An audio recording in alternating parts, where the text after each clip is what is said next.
Hello and welcome. Today I will be talking about what I think about my new 2012 iMac Intel Quad Core system. Now really quick here about this Mac. Now I do have the 3.4 gigahertz Intel Core i7, 16 gigs of RAM, the NVIDIA GeForce GTX 680 MX 2 gig card.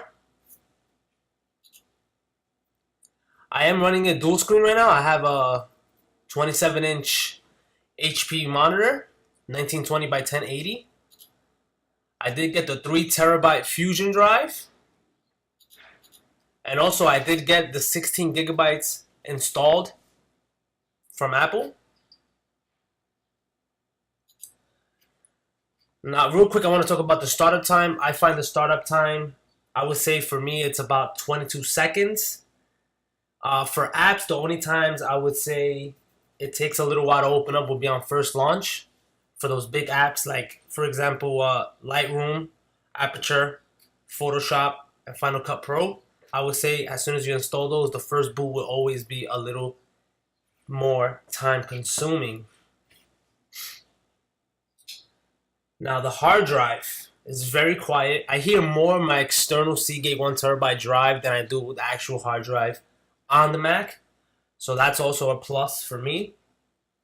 Now for the screen is just so beautiful. This video will not do it justice, but you can just notice the difference.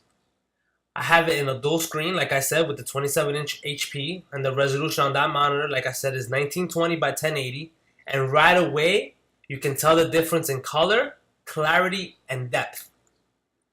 I can just imagine what the new Retina display iMacs will be like. I did purchase the Apple Care for an extra 3 years. And that time, of course, I know I would definitely have purchased a newer iMac.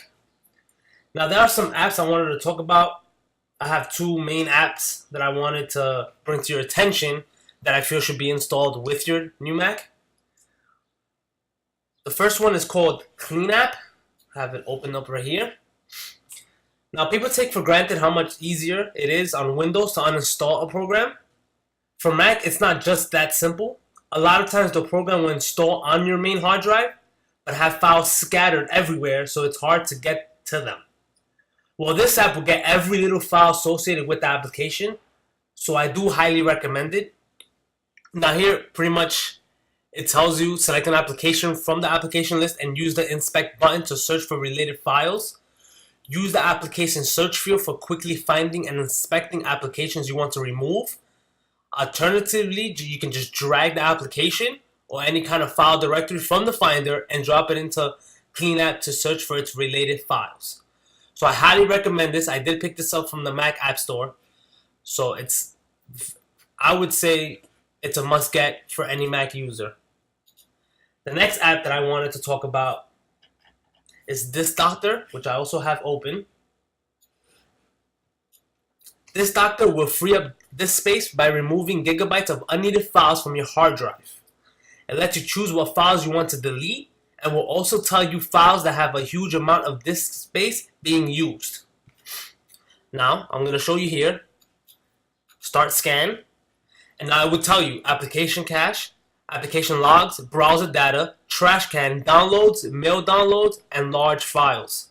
Now I only have cache, logs, and trash can open because downloads, I actually maintain my downloads so I know what's in there and I'm very clear of that.